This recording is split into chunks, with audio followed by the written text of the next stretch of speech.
Darling, you send me.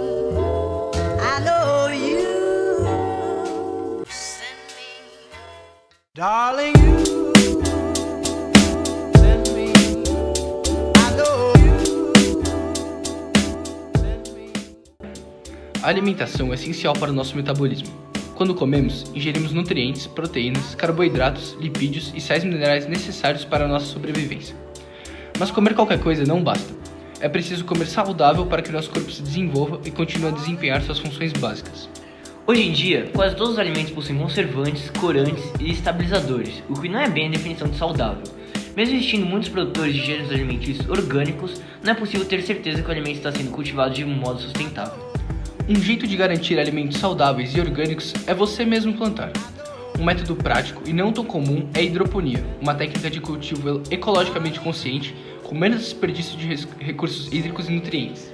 Nosso trabalho visa a alimentação saudável e o cultivo sustentável, assuntos abordados nas matérias de Biologia e Química, respectivamente. Durante as aulas de Biologia, nos foi requisitado a realização de um diário alimentar.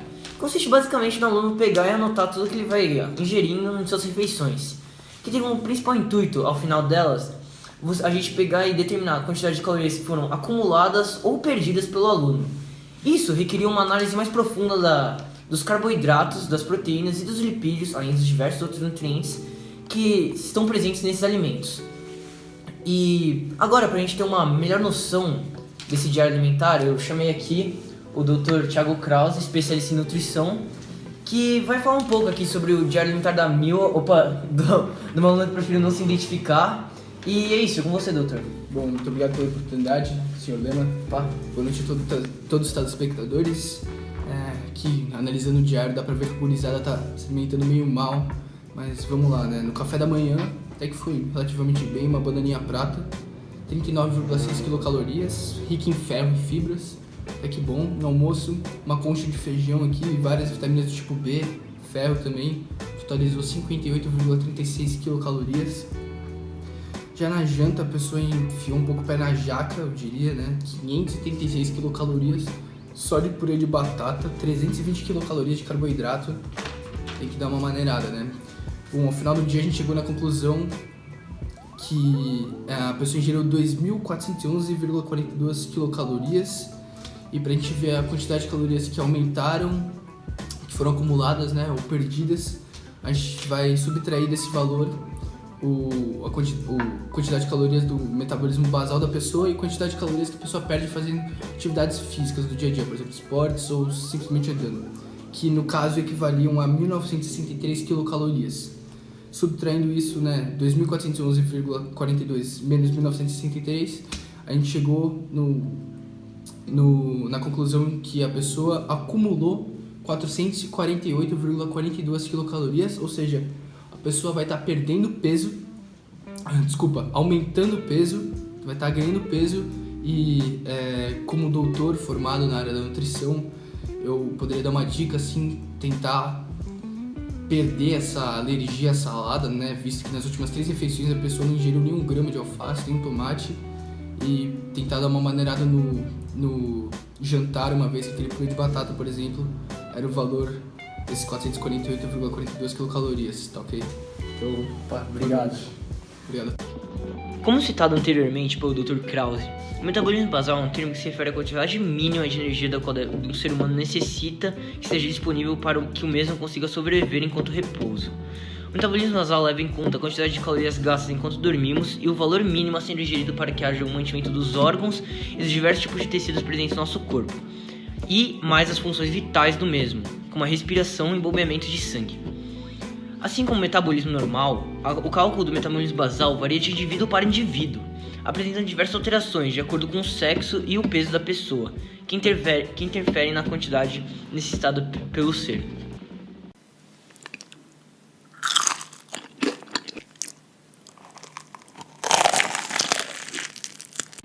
Uma das principais consequências de uma alimentação não tão saudável é o aparecimento de doenças no organismo.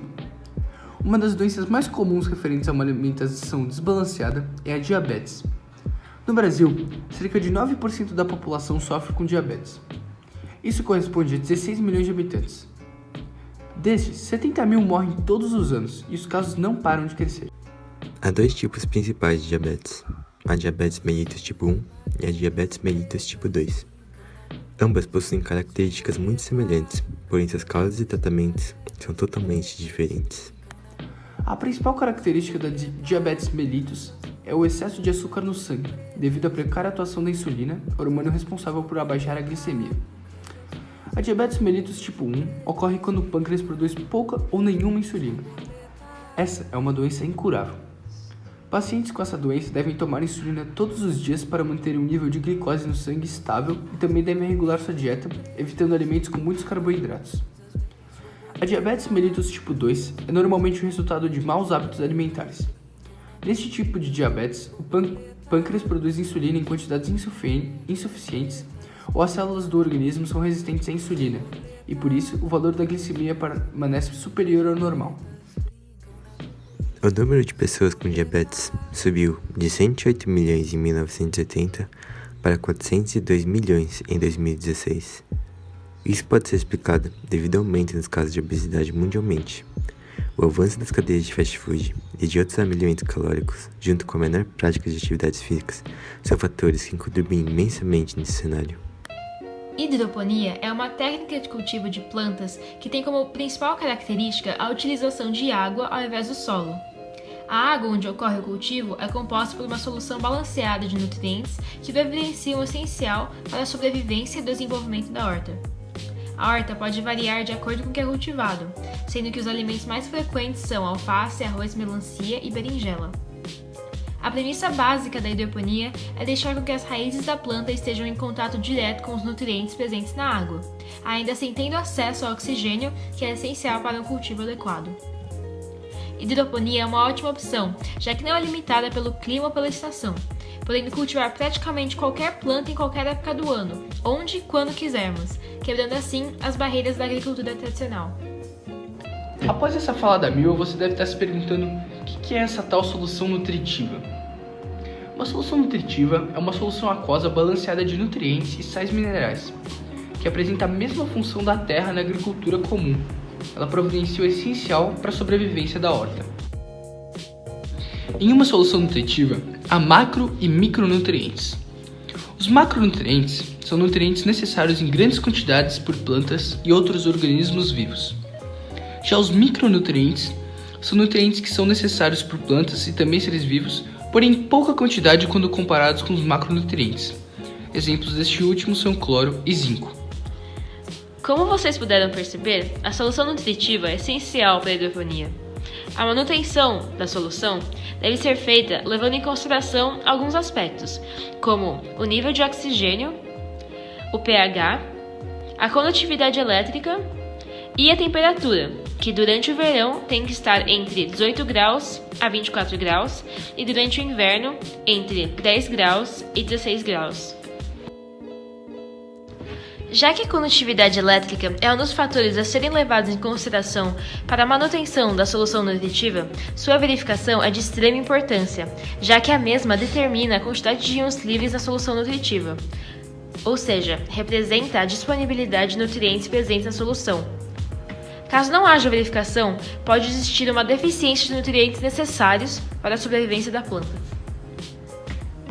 O pH de uma solução nutritiva deve estar na faixa de 5,5 a 6,5. Um pH acima deste nível induzirá uma reação de precipitação e, consequentemente, a planta ficará com falta de micronutrientes como ferro, cobre e zinco. Além de que, com um pH abaixo de 3,5, a planta não consegue sobreviver. Existem diversos tipos de hortas hidropônicas. A horta hidropônica do Colégio Humboldt utiliza o sistema NFT de hidroponia. Essa é uma técnica de cultivo em água, no qual as plantas crescem tendo seu sistema radicular dentro de um canal ou canaleta, por onde irá circular a solução nutritiva que nutrirá essas plantas. Esse sistema é o mais utilizado mundialmente. A aeroponia é muito parecida com o sistema NFT. Ela só não utiliza nenhum substrato e difere basicamente na disposição espacial dos canais de cultivo. Por último, podemos exemplificar outro sistema, o floating. A hidroponia do tipo floating também é conhecida como DFT, Deep Film Technique, e piscina, Esse sistema leva esse nome pois nele não existem canais de cultivo. Existe sim uma mesa de cultivo onde permanece uma lâmina de solução nutritiva. Após a realização do trabalho, nós conseguimos ter uma visão mais crítica sobre como a alimentação interfere no bom funcionamento do nosso organismo e de como ter bons hábitos alimentares fazem com que nós tenhamos uma vida devidamente saudável. E, além disso, nos aprofundamos em tópicos como cultivo sustentável e hidroponia, métodos de cultivo que, caso fosse mais utilizado ao redor do mundo, fariam um extremo impacto positivo no nosso planeta. Ambos os temas nos ajudaram a crescer não apenas no meio acadêmico, mas também como pessoas, e com certeza farão a diferença no nosso futuro e podem nos ajudar a fazer a diferença no nosso mundo. Hey, hey, hey, moving in bricks, set it bound like ooh, moving in bricks.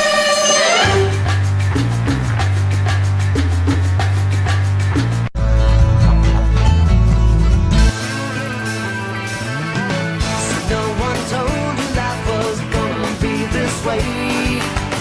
Your job's a joke.